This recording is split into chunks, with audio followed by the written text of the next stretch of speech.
I think I'm live. Isn't this great? Are we having a good time, everybody? I don't even know what I'm doing anymore. Jeez Louise, I'm going to put this up over here so that my face isn't blocked. I heard that that's bad news. I got food hanging out all over the place. I'm completely prepared. Hey, everybody, welcome to Stream of Consciousness. Jeez Louise, I hope you guys are paying attention, and I hope I got the right things in place. How's everybody doing? I hope you guys are doing well. Hope you guys are enjoying the latest content that I've got out there. I'm having a good time. Having a heck of a time. I'm going to go ahead and start to... Oh, jeez Louise. Look at this. Oh, my gosh. Now, am I in the center of the screen? What the hell? Who's doing this? A drunk monkey? Oh, my gosh. Where's my spotter when I need one? Hey, everybody. It's Conscious Medium Bradenton Russ, and I see you guys are really enjoying the latest content that I'm putting out there, both about Trump and Putin. I think Xi Jinping is going to be somebody that I'm going to have to tackle here in a little bit. But I'm really kind of, looking at this. Hey, Ann, how are you? It's one of these things like you have to go through this OBS thing, which is cool. I'm grateful for it.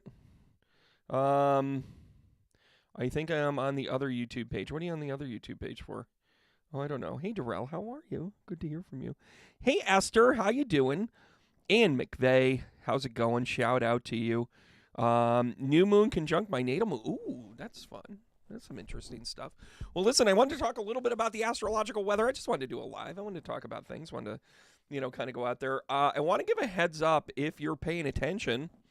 I'm kicking off a bit of a talk. Oh, jeez, for the love of God, right over my face. It's probably better anyways. I just cover up the moneymaker. How about if I do this? Oh, God, I can't do that. All right. You guys watching this at home, just laugh. I'll just put it. Anyways, guys, I'm going to be in Bradenton. I want you to show up. I'm actually going to see a lot of old friends there. You know what I'm going to do? I'm going to do this. Hey, everybody. I'm going to be in Bradenton, Florida. New location for me. Never been there before. I have a circle going on. I have some really cool stuff going on that entire weekend. On that Friday, I'm going to be at a place called the Urban Loft, 902 Manatee Ave. I heard that's a big street down there in Bradenton, Florida. What's really cool is that I actually have, it is the oldest building in Bradenton. I'm going to go ahead and do this like right in front of you. I don't care, what have you. But you'll also see the Spirit Fest logo there. I'm actually going to be part of Spirit Fest as well. I got that down in the link below, but you can get tickets to my Bradenton show. Then I'm going to be down in Sarasota on the Saturday and Sunday.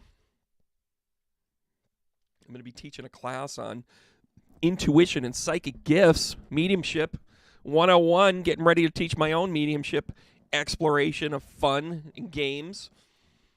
I'm going to talk about the astrological weather here in a second. But hoping to see some more people down in Florida. It's kind of cool. The tickets are below. They're starting to sell. This will sell out. I don't know if it'll sell out, but it'll sell well. And it's a lot of fun. It's a lot of fun down there. I really love the Spirit Fest people. They are top-notch, super pros. Yeah, I'm turning up everything. Did my vocal just get louder? So I did a little guitar ditty last night, and I just recorded it, and right now it's pressing in the background. Yeah, I'm going to go ahead and have that out a little bit later on today. So I'm going to get rid of this, and I'm going to do one of these. Blammo! Hi, everybody. Let's take a look at the astrological weather for just a day. So I'll see you down in Bradenton, everybody. I'll see you down in Sarasota. Can't wait to see you. It's part of the world tour. When I say world, I mean the East Coast. Yeah, the world thing's a little bit weird right now. I heard there's a war going on. I can't wait to see Penny. When I see Penny, it's going to be epic. Like, it's just going to be funny. We're probably just going to look at each other and laugh. It's kind of funny. That's our relationship. And I'm okay with that. I'm going to move you over here, Mr. Camera. Am I coming in clearly? I sound like Mike TV now. All right, let's take a look at the astrological weather. And why don't I go ahead and do a little bit of that Zoo Time Radio and let you know that the heavy traffic coming through the first house. And the second house is definitely a little bit more of a traffic jam. The back of the first house, you've got Neptune, you've got the Sun, you've got Mercury, the Moon, Chiron, Jupiter, You've got Vesta and you've got Eris, not to mention the North Node, all clogging up this first house, which means you're super important to yourself right now, aren't you? Boy, if this isn't about self-healing, I don't know what the heck is. You just had the new moon here in Aries that just kind of lets you know, like, hey, I'm going to go ahead and just do what I got to do for who I got to do it with. And by the way, this is for 6:36 in the morning, tomorrow morning, East Coast time. The moon's at 11:11. Just coming out. We got a little sliver going on right about now. Is that little that part where the moon goes, where's the... Oh, there it is. Right? It's the stuff flags are made of. But let's talk about what's going on in the financial markets here, if we could, for just a minute. Are you taking a look at this absolute, like, square going on between Pluto in the 11th house down to the ever squirrely SOB Mars? And I have nothing against Mars, but Aries in general, come on. Take a deep breath. You're not that important, says the Leo rising. So Mars in the 28th degree in the 4th house is about family. It's about kind of that disruptive energy, that squirrely energy of sitting there in Gemini. Mars is just like, hi, everybody. How you doing? What's that, squirrel? Like, it's kind of like, it's chunk. I mean, if it had a personality, you guys have seen Goonies. I can't be the only one that's seen it 20,000 times, right? So you remember in Goonies when they would hand chunk anything like the map, they wanted to get it out of the glass, frame and everything. They hand it to Chunk, and Chunk's like, you don't have to, Mikey, you can count on me. And then he drops it. That's Mars and Gemini, everybody. Right? Pluto's sitting there at the 29 Anaric in Capricorn. And by the way, I know that we're like, all of these astrologers are getting super excited right now. They're just like, oh my gosh, it's moving into Aquarius. And everybody's like, yay. And then we're like, yeah, but it's only going to go in for like, I don't know, a couple of 3 weeks. And then we go back into Capricorn again because it goes retrograde. It kind of like,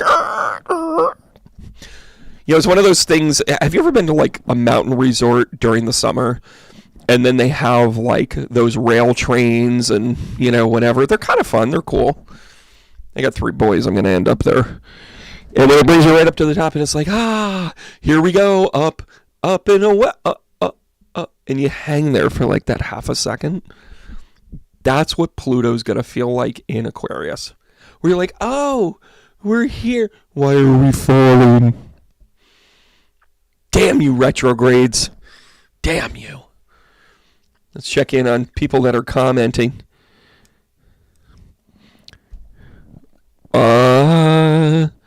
Happy New Moon, conjunct. Yes, we talked about that. That's awesome. Oh, interesting. Elizabeth, thanks for the heads up on that. I will take a look at that. You know that I love suggestions like that. Leticia, so glad that you're joining us again. Nemesis, yeah. Oh, my volumes are too high. Is this better? See, if I turn it down even a little bit. How did you never see Goonies? Hey, Mia, is that better? Elizabeth, is that better? I needed to turn it up, though, because it was a little low. Yes, they're women's classes. What do you care? Anyways, so Chunk breaks into this, right? So you got Mars sitting here in the 4th house, allowing the family, the root, the whatever. So you're going to feel some foundational shakeup. By the way, did you see Credit Suisse had to put a hold on everything? You know what the first thing that they did? This is when you know that accountability is going to come in, guys. This is social. And I don't know if you guys have picked up on this. I do a lot of social awareness through astrology, right? So Credit Suisse was like, Penny was like in awe. She's like, this has like been the foundation. So she's had her comeuppance with this. She's like, I don't really like any of this. Well, what's interesting is that they were the backbone of a lot of credit lending that really benefited from the U.S. Federal Reserve being at 0%. I mean, how do you not take advantage of that? You get to borrow it for nothing and then borrow it out at whatever rate you want to. So you had some wins and losses. Who cares? It's all about the dollars and cents. It's about volume. Credit Suisse has done so many bailouts themselves that they are being held. They're kind of getting handed. It's getting handed to them. So this 29 degree Pluto in Cap And the 28, nearing 29, wait for later on next week. Later on next week is going to be fireworks. Like Katy Perry, take the stage. It's going to be hot sauce, I'll tell you.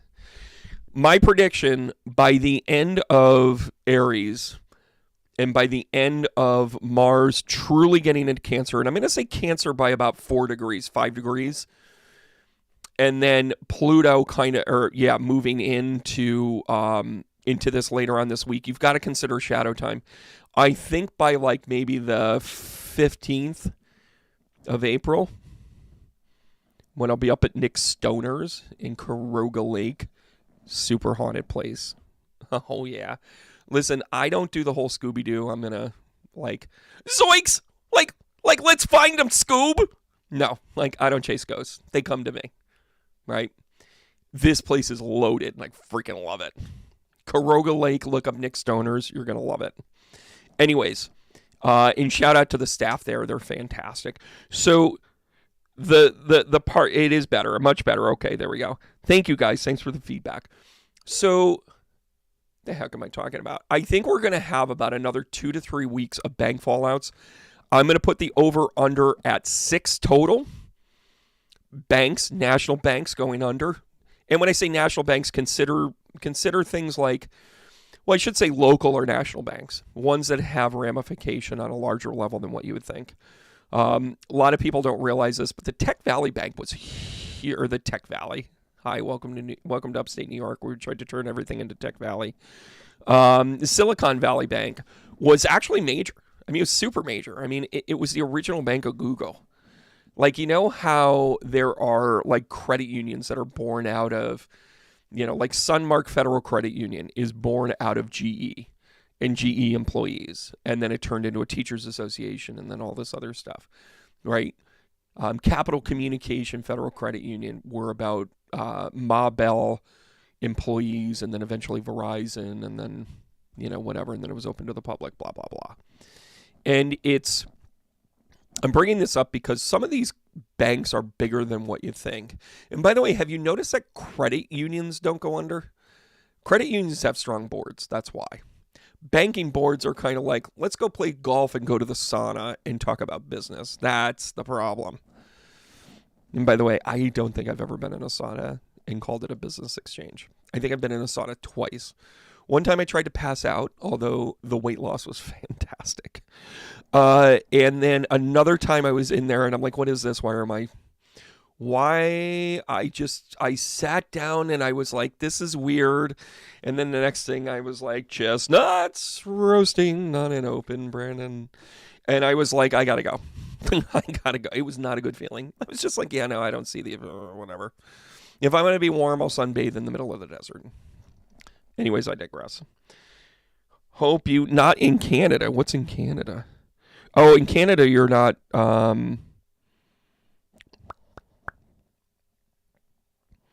Caroga Lake, Nick Stoner in. Not in Canada. What do you mean not in Canada? You want me to come to, you know what? I want to like saunas. I do, Leticia. And not in Canada. What do you mean? You mean I'm not going to Canada? Are you inviting me to Canada? I'm working on it right now. Passport information is in. I'm just waiting.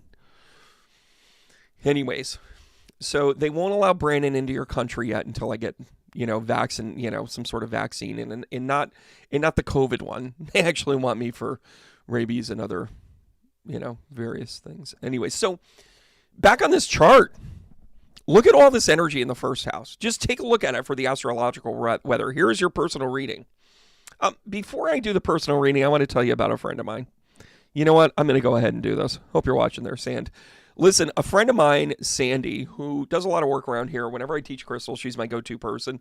Known Sandy forever. She has elevated herself to being a crystal healer, Secrets of the Akashic, and crystal healing. She's got a 2-week class on this. It's wicked inexpensive for what it is. Go sign up. It's on Zoom. She knows her stuff. If you haven't experienced Sandy, you're welcome. If you have experienced Sandy, you're like, oh, Sandy's got another class. Okay, I'll go do that. So go ahead and sign that up. It's on the link below. Click on it. If it appeals to you, go dive into it. If it doesn't, totally understand it. If crystals aren't your thing, whatever. But if crystals are your thing, Sandy's part of your trip. She's part of your journey. All right, anyways, back to your astrological weather. So I really do feel like I'm a morning zoo DJ right now. And this just in from Liquid Lumber Day, Lumber Liquidators. I swear I've just been drinking coffee today. I'm tired. I did 6 readings today. Like, I killed it. Like, I've been busy. Some coaching stuff, some whatever. I'm in it. In it to win it, guys. All right, so let's take a look at the first house. So you've got the sun sitting here, and we're just moving into Aries, right? It's no longer Pisces season. It's now Aries season. We just had the full moon. So right out of the gate, you've got the sun going, hello, I'm Aries. And then you've got the moon going, yeah, I'm Aries too. Let's go. Let's do this. New moon. Let it go. Let it release. Tomorrow we hit the 11:11 for it, for the moon. But look at, whenever you see Mercury and the sun hang out together, it's kind of like oh, homie, don't play that game. And it's sitting in the first house. So this is kind of like personal adoration, kind of like I'm good enough, I'm smart enough, and doggone it, people like me. There's a little bit of that, but then there's also the, hey, I don't like how you treat me. I don't like what's going down. I don't like what you're doing. I don't like why you're doing it. And by the way, having it connected here to Neptune lets you kind of be like, I'm going to go easy on you right now on this time, but I'm going to let you know that if I have to blow up the illusion of who the fuck you are because you're picking on me. Have you noticed how many things have been of comeuppance for people that lied? Let's just take a look at this in the larger microcosm. This has a lot to do with the first house. It's about personal accountability. So if you bullshitted your way through things, you're getting found out right now. It's just the way it's happening, right? If you are like, oh yeah, sure, there's a little bit of hush money there, blah, blah, blah, I didn't do anything wrong. The only defense that they have is, but this person did something wrong or that person did something wrong. Personal accountability. It's being forced on you, no matter what your role is, right? I'm going to get to the Chiron Jupiter thing here in a minute. But here's the dynamic here for me. When you see this kind of log jam, and even the moon is still conjunct until about 6:30 tomorrow morning to the sun, you know, you've kind of got the shadow time of like, okay, what do you need? What do you want? How do you want this to look? How do you want to voice this? Why do you want to say it? How do you want to go about it? That's the energy of the sky. Now, how that plays to your chart depends upon your rising, which sign this is kind of happening in, right? But I want to back you up just a little bit. In the sky, and this is the reason why so much is being made of Pisces, Saturn in Pisces, is because Saturn is in Pisces in the 12th house natally. That's like unpredictability, right? Whenever you get two things together, and by the way, we're in a wide conjunct here. We're in a wide conjunct. We're going to be in a conjunct. No, we're not. I'm just making stuff up. But you've got, what I was going to say was with Neptune, and I'm realizing Neptune's nowhere near it. It's going to take Saturn a couple of months, solid 18 months to catch up to Neptune. But when that shit happens, fucking watch out. Actually, I think it's 14 months. Penny's so good at this. Like, she's like, I know that date. And I'm like, whoa, that's savant. And then she's just like, just kidding. I'm having another drink. God, I love her. But I believe her. You believe her. We'll believe in Penny. But with that combination platter of the sun, you've got Neptune on one side kind of being like, you're shedding light on the dreaminess of it. So either you're making and you're manifesting, or you're kind of saying, that's bullshit, I'm not going to do it. Then you have Mercury, you know, your voice, your communication, your action. You're like, I'm going to go do this. So you have like a double whammy of like Aries and action and sun and empowerment and the new moon going, hey, I'm going to do something new. This is a great initiative time. So if you haven't done it today on Wednesday, you plan to do it tomorrow, quit procrastinating and just do it. Like, say, sign up for the Bradenton show, or go ahead and take a crystal class, or go ahead and like and subscribe and share with your friends and become a member and support the channel. I don't know. I don't know your business. I don't know your politics. I don't judge.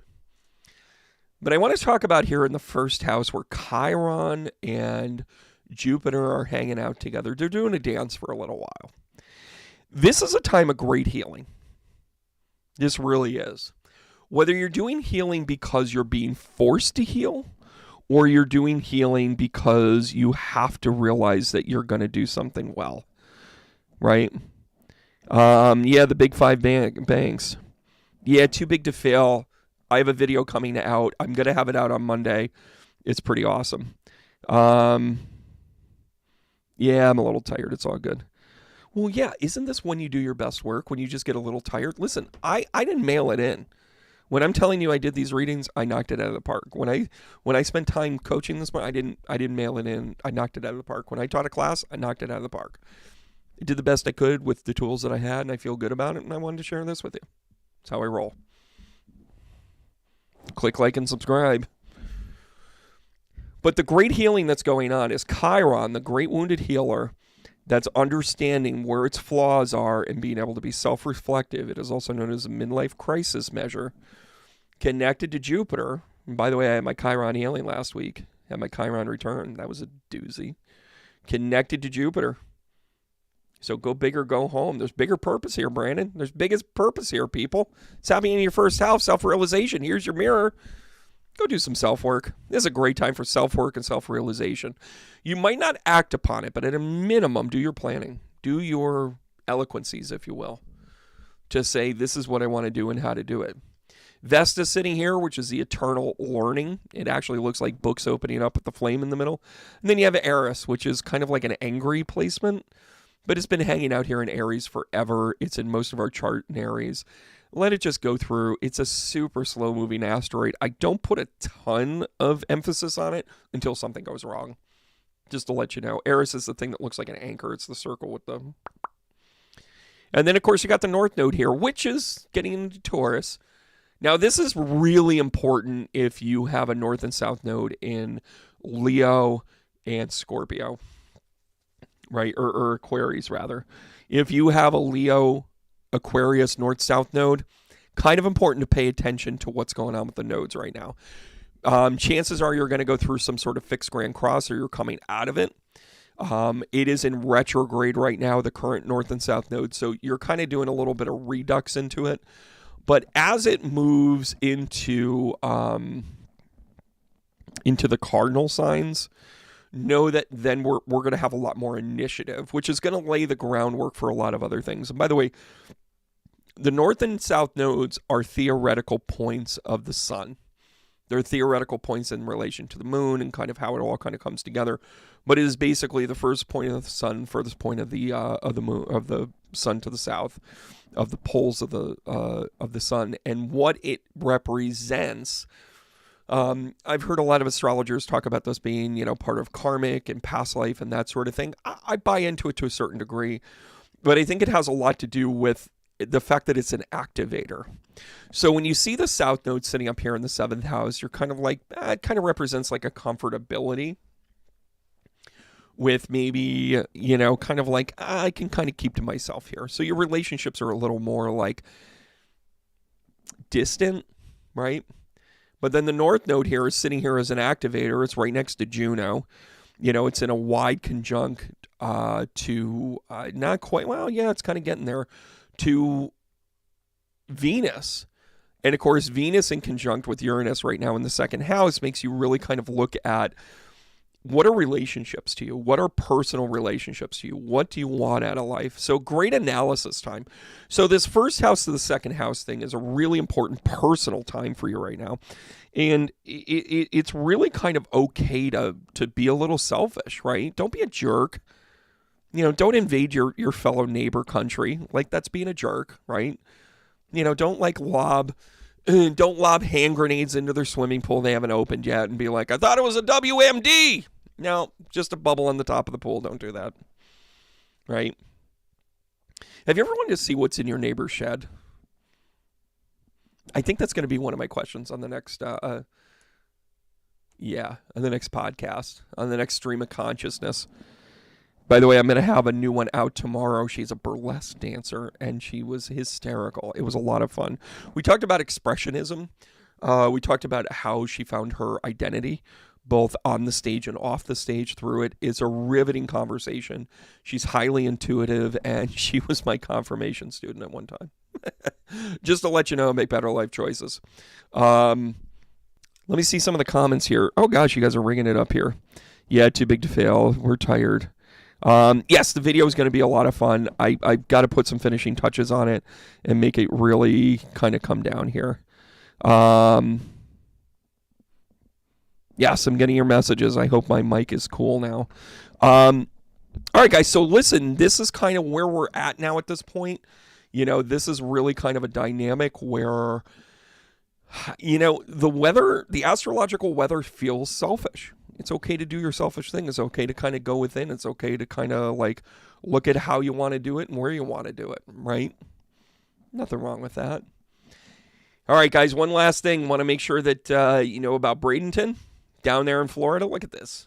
I put myself second here. Can't wait to see you guys. It's about, I don't know, maybe 45 minutes south of Tampa. It's funny. Whenever I start talking about like places in Florida, I'm like, I don't really know where any of those are. How much is that? Am I in the underpit? Am I on the taint? Like, which part of Florida am I in? I don't know. Am I the tip? I don't know. There's so many things I could say to get myself fired, which is why I work for myself. But yeah, these are a lot of fun. If you've never seen me live, you're in for a treat. I literally approach things from the standpoint of stream of consciousness. And once I get going, spirit turns on. I dive right into it. It's a lot of fun. And I also want to mention the Akashic Crystal class here. Sandy's a great teacher. She really knows her stuff. Certified crystal healer. Like real deal certified crystal healer. Lives it, breathes it. Grounds me every chance she gets. Also tells me I'm wrong from time to time. But we all need that. All right, guys, listen, I want to thank you guys for tuning in. Stay tuned. Again, I got the podcast coming out again tomorrow. And then I also have Thursday. I actually have Mary Ellen, who runs the largest Spirit Fest events. She runs one of the largest spiritual venues in the country, and she does it on tour, and it's great. And I am their headliner for a lot of these shows. So it's really cool. She's a cool lady, and her passion is awesome, and I can't wait to get that up as well. I only have so many hours in the day, so I decided to do this and spend some time with you. I'm going to give you guys a heart tap to remind you to care and love for one another and to simply keep going. Thanks again, guys. Click like and subscribe.